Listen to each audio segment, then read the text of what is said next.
Hello, good morning everyone. मेरा नाम वरुण है। आज हम लोग स्टार्ट करने वाले हैं सीबीएसई का एक बहुत ही इंटरेस्टिंग चैप्टर जिसका नाम है force and laws of motion. ये आपके सिलेबस क्लास 9 में दिया होता है। इस चैप्टर को समझना बहुत जरूरी है क्योंकि ये चैप्टर एक बेस बिल्ड करेगा आपका क्लास 11 में जब जाएंगे तो आपको ये बेस बिल्ड करके देगा कि बाकी चीज़ों के बारे में बहुत अच्छे से समझ सकें। जिससे आपको फोर्स क्या है, फोर्स के टाइप्स क्या होते हैं, लॉज ऑफ मोशन क्या होते हैं, इनर्शिया क्या है, मोमेंटम क्या है, ये सारी चीज़ें आप आज के इस चैप्टर में पढ़ पाएंगे। आज भी बहुत सारे टॉपिक्स हैं और इसमें डील नहीं करने वाले, एक इंट्रोडक्शन क्लास होने वाली है बहुत छोटी सी, जिससे आपको ये सारे टॉपिक समझ में आ जाएंगे। But we are not going to deal और make any notes in this class. ये लेक्चर हिंदी इंग्लिश दोनों में होने वाला है। आगे समझते हैं कि बेटा ये बहुत ही इंटरेस्टिंग चैप्टर है। क्यों बोलता हूँ इसको इंटरेस्टिंग? क्योंकि ये जो लॉज है ये आपको ऐसा नहीं कि अभी पढ़ लोगे काम खत्म। ये लॉज हर जगह एप्लीकेबल है। ये लॉज आपको अभी पढ़ना है, क्लास 11 जाओगे तो पढ़ना है, क्लास 12 पढ़ोगे, क्लास कॉलेज जाओगे बेटा तो भी लॉज को पढ़ना पड़ेगा। ये लॉज हर जगह एप्लीकेबल होते हैं और आप अगर आगे हायर स्टडी से आप ऑप्ट करते हैं तो भी आपको ये लॉज बहुत हेल्पफुल रहेंगे बाकी की चीज़ों को अंडरस्टैंडिंग है, बाकी की चीज़ों को समझने के लिए। तो आते हैं इनकी डिस्कवरी बेटा न्यूटन ने करी थी। That's why it is also called the Newton's laws of motions. Now moving on, मैं इस चैप्टर को स्टार्ट करूं इससे पहले तुम लोग को एक बहुत ही इंटरेस्टिंग कहानी सुनाना चाहता हूँ ताकि एक फन वे में तुम इस चैप्टर को समझ पाओ कि आखिर इस चैप्टर के टॉपिक्स क्या हैं, कैसे उनको डील करना है। आगे बढ़ते हैं इससे। अब देखो, मान के लेते हैं ये मेरी कहानी है। आपको बताता हूँ मैं, मतलब मेरी कहानी नहीं है, इसमें मैं मेन रोल में नहीं हूँ। इसमें एक दोस्त है जिसका नाम क्या है, अंकुर। किसका नाम क्या है? अंकुर। तो अंकुर देखो बेटा बहुत ही बदमाश लड़का है, हर जगह बदमाशी करता है। स्कूल हो, कोचिंग हो, घर हो, हर जगह बदमाशी करने से पीछे वो नहीं हटता।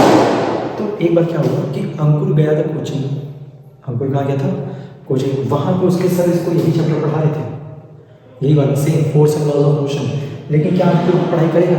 नहीं करेगा सर।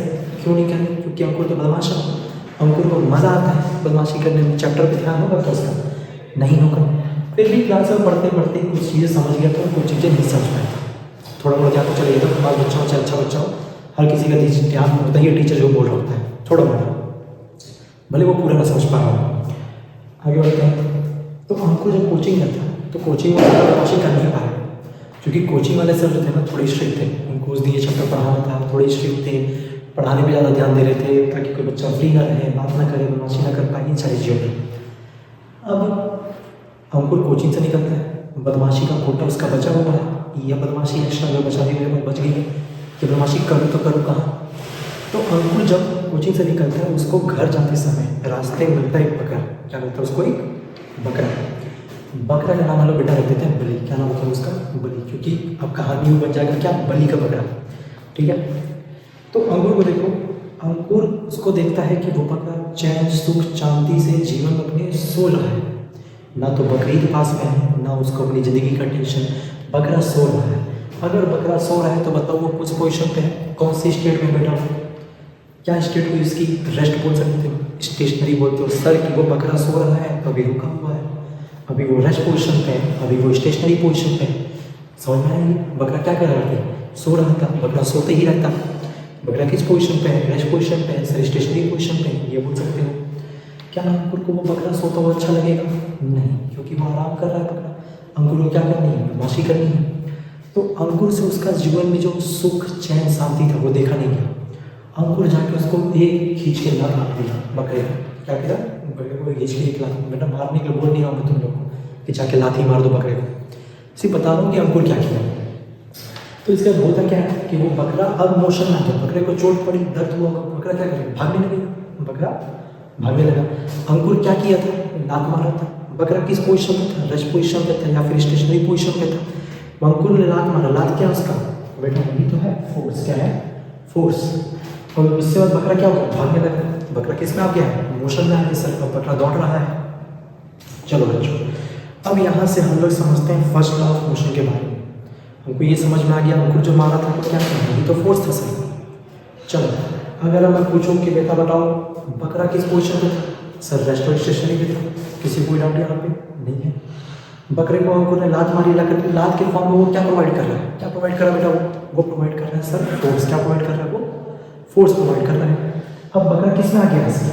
अब बकरा भागने लगा सर, पहले वो रश पे था अब भाग रहा है। तो मैं तुमसे बोलूँगा कि अब बकरा किस पोजीशन पे आ जाए, तो क्या बोलोगे सर वो बकरा मोशन में है कि नहीं? डाउट यहाँ पे कीजिए कुछ। तो बेटा तो फर्स्ट लॉ ऑफ मोशन हमको यही समझाता है कि अगर कोई ऑब्जेक्ट रेस्ट पे है या फिर मोशन में है तो वो तब तक रेस्ट ऑफ मोशन में रहेगी जब तक हमें उसके ऊपर क्या ना लगा दें, एक्सटर्नल फोर्स ना लगा दें।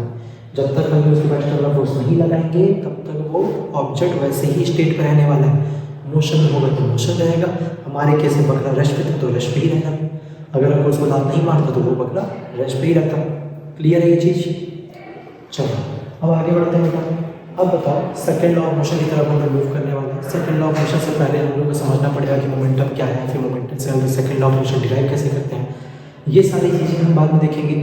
एक शॉर्टकट बता दूँ सेकंड लॉ ऑफ मोशन को याद रखने का, ठीक है? अब बताओ मेरे को एक चीज़ कि अंकुर ने बकरे को क्या मारी थी, लात मारी थी। लात के फॉर्म में उसने उसको क्या दिया था, क्या दिया था बेटा?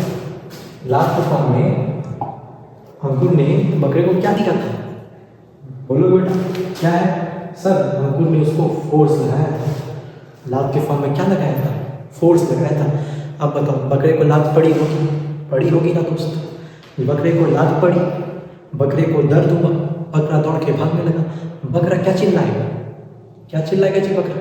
बकरा चिल्लाएगा सर मैं, क्या चिल्लाएगा वो? मैं। तो बेटा सेकंड लॉ ऑफ मोशन आपको यही ध्यान रखना है, F is equals to ma। इस चैप्टर में बहुत इंपॉर्टेंट फॉर्मूला है F is equals to ma। मैं होप करूँगा कि आपको इस कहानी से ये चीज़ तो हमेशा है कि बकरे को लात पड़ता है सर, बकरे को लात पड़ता है तो क्या बोलता है वो, सर मैं बोलता है। याद रखोगे बेटा, यहाँ पे m का मतलब मास है और a का मतलब, जिन लोगों ने चैप्टर नंबर 7 पढ़ा है उनको मालूम सर a का मतलब एक्सेलरेशन होता है। याद है सबको बेटा? ये सबको याद है? चलो अब इसके आगे बढ़ते हैं।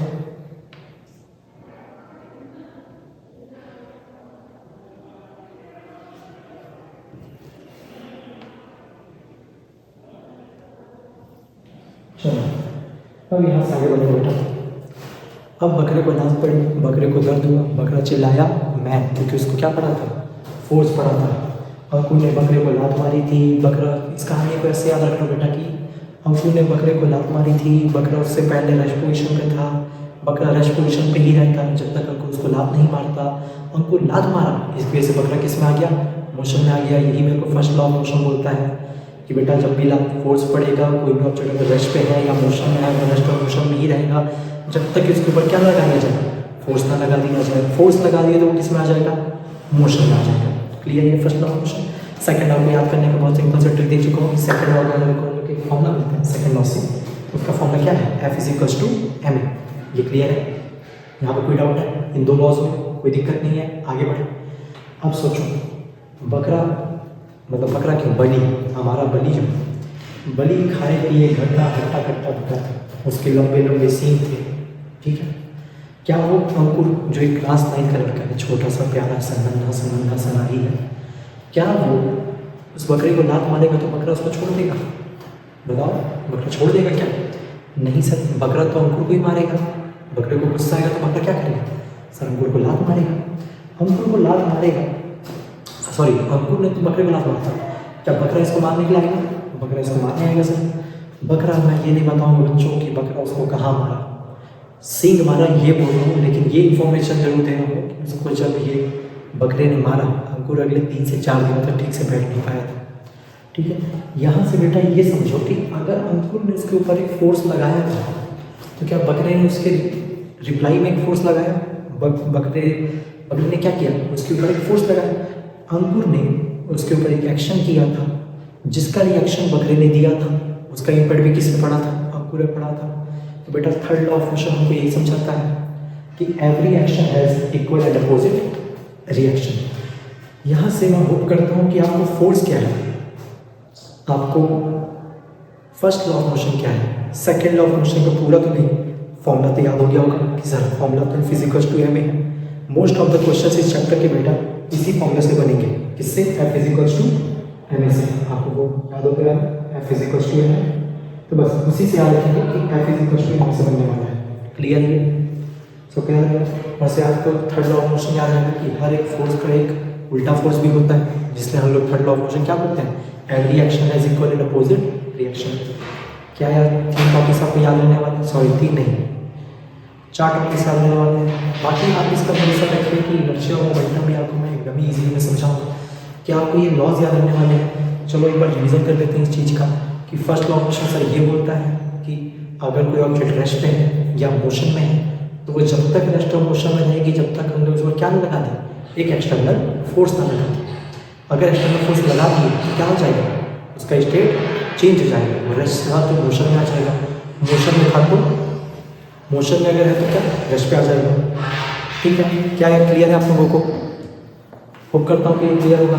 बेटा इसको एक बार इंग्लिश में समझ लेते हैं। इंग्लिश में क्या बोलते हैं definition, if an object is at rest और motion it will be continuing at rest or motion until and unless an external force is applied on it. Is that clear? यार क्लियर आपको ये पक्का? चलो फर्स्ट लॉ ऑफ मोशन हो गया तो हम समझते हैं second law of motion. Second law of motion क्या बोलता है बच्चों? सेकंड लॉ ऑफ मोशन से हम ये समझे थे कि अगर बकरे को लात पड़ी तो बकरा क्या चिल्लाएगा? बकरा चिल्लाएगा सर मैं। वहाँ पे एम क्या है? मास है। ए क्या है? एक्सेलरेशन है। बस आपको ये फॉर्मूला याद है पिछला वाला। हम लोग सेकंड लॉ ऑफ मोशन को ज़्यादा डील करेंगे तो हम लोग एक ही चीज़ करेंगे। इसमें F is equal to M A होता है। एफ का मतलब सर फोर्स है, एफ का मतलब सर मास है, और सर ए का मतलब एक्सेलरेशन होता है। हमने भी चैप्टर पर 7 में पढ़ चुका है, इसलिए हमको मालूम है कि ए का मतलब क्या है, एक्सेलरेशन। क्लियर ये चीज़? होप करता हूँ आप सबको ये चीज़ें याद हो जाएंगी। आगे बढ़ेगा। चलो अब आते हैं थर्ड लॉ ऑफ मोशन में। थर्ड लॉ ऑफ मोशन क्या बोलता है सर? बताओ बच्चों, थर्ड लॉ ऑफ मोशन क्या बोलता है? Sir third law of motion को यही समझाता है क्या कि हम अगर किसी ऑब्जेक्ट में फोर्स लगाएंगे तो उसके अपोजिट भी एक फोर्स लगने वाला है। Every action has equal to opposite reaction. Same amount में सेम डायरेक्शन में सॉरी अपोजिट डायरेक्शन में आपको क्या मिलेगा? फोर्स मिलेगा। इसका एग्जाम्पल बेटा बहुत सिंपल सा है कि आप कभी जंप करते हैं कि आपने कभी रनिंग की है तो आपको ये मालूम होगा कि रनिंग करने के लिए आपको ज़मीन को किधर पुश करना पड़ता है? पीछे की तरफ। आप किधर मूव कर रहे होते हैं? आगे की तरफ। कैसा हुआ ये? Equal and opposite. आप जितने जोर से पीछे की तरफ पुश करेंगे आप उतनी स्पीड से आगे की तरफ मूव करेंगे। क्या ये क्लियर है? सबको क्लियर है ये चीज़? कभी रॉकेट लॉन्च देखा आप लोगों ने? रॉकेट के नीचे बेटा जो प्रोपल्शन निकलता है बहुत ज़्यादा तेज़ी से देखो आग निकलता है, तो क्या जब रॉकेट के नीचे वो आग निकलती है तो क्या रॉकेट नीचे ही रह जाता है? नहीं बेटा, वो किधर जाएगा? ऊपर की तरफ। मतलब इसमें क्या दिख रहा है आपको? फोर्स नीचे की तरफ लगाया गया था, मूवमेंट की तरफ, उसके अपोजिट डायरेक्शन में। इसीलिए हम लोग बोलते हैं इसको क्या? Force and equal and opposite reaction. Clear है ये चीज़? कि आपको ये फर्स्ट सेकंड और थर्ड लॉ क्लियर रहने वाला है कि आपको फोर्स क्या होता है ये क्लियर रहने वाला है। फोर्स होता है दो ही तरीके के, या तो पुश करेंगे या तो पुल करेंगे, या तो किसी चीज़ को धक्का दे सकता हूँ या तो लगा के उसको खींच सकता हूँ। ये क्लियर रहने वाला है। तो बेटा आज तो सिर्फ था ये इंट्रोडक्शन क्लास। आज क्या थी? सिर्फ इंट्रोडक्शन क्लास। मैं नेक्स्ट सेशन में इसके बाकी सारे टॉपिक्स इसको भी इलैबोरेटेड करेंगे कि अगर फोर्स क्या है, बैलेंस और बैलेंस फोर्स क्या होता है, फर्स्ट लॉ ऑफ मोशन क्या है, इनर्शिया क्या है। फर्स्ट लॉ ऑफ मोशन को लॉ ऑफ इनर्शिया ही बोलते हैं, इसका भी पढ़ेंगे रीजन क्यों बोलते हैं। अब इसका बोलते हैं सेकंड लॉ ऑफ मोशन में। सेकंड लॉ ऑफ मोशन से पहले आपको बेटा पढ़ना पड़ेगा मोमेंटम क्या है, क्योंकि सेकंड लॉ ऑफ मोशन बेटा जो है वो मोमेंटम से डिराइव होता है। नीचे क्लियर नहीं आपको। आगे आते हैं थर्ड पढ़ेंगे इम्पल्स क्या होता है ये पढ़ेंगे। और इस चैप्टर में इससे ज़्यादा कोई टॉपिक्स है नहीं बेटा, आप ध्यान से सुन सकते हैं। फोर्स इसके पास 2 टॉपिक हो गए, first law of motion inertia, second law of motion momentum, और थर्ड लॉ ऑफ मोशन। बस हो गया। तो बहुत ही छोटा पढ़ना बचेगा इन 7 टॉपिक के अलावा। देखो यहाँ भी 7 आ गया, थला फॉर अ रीजन। चलो 7 टॉपिक के अलावा यहाँ पे और छोटा बचेगा। इसके बाद हम लोग बेटा इस चैप्टर में बहुत सारे न्यूमेरिकल भी करने वाले हैं, और आपको बता चुका हूँ पहले भी कि इस चैप्टर में और कुछ ज़्यादा है नहीं। आपको बस एक फॉर्मूला मिला है F = ma, आपको एक और फॉर्मूला मिलेगा P = mv जब आप मोमेंटम पढ़ेंगे। उसके अलावा इस चैप्टर में और कुछ फॉर्मूला है नहीं बेटा। ये चैप्टर बहुत ईजी है। आपके 5 चैप्टर जो CBSE क्लास 9 में रहने वाले हैं इनमें से मेरे को लगता है it's one of the most easiest chapter है force and law of motion, जिसको समझना भी आसान है और जिसका न्यूमेरिकल्स भी ईजी पड़ता है। तो मैं होप करता हूँ कि नेक्स्ट सेशन में हम सभी साथ फिर जुड़ेंगे और इसके आगे के टॉपिक्स डील करने वाले हैं। आज तो इंट्रोडक्शन क्लास थी। होप करता हूँ कि आप लोगों को आज की क्लास समझ में आई होगी, ज़्यादा अच्छी तो नहीं आई होगी, लेकिन कोई नहीं, हम नेक्स्ट क्लास में इसको और अच्छे तरीके से समझेंगे और बेहतर तरीके से और डेप्थ में जाके समझेंगे। बाकी मिलते हैं नेक्स्ट सेशन में। Bye bye everyone, see you in the next session.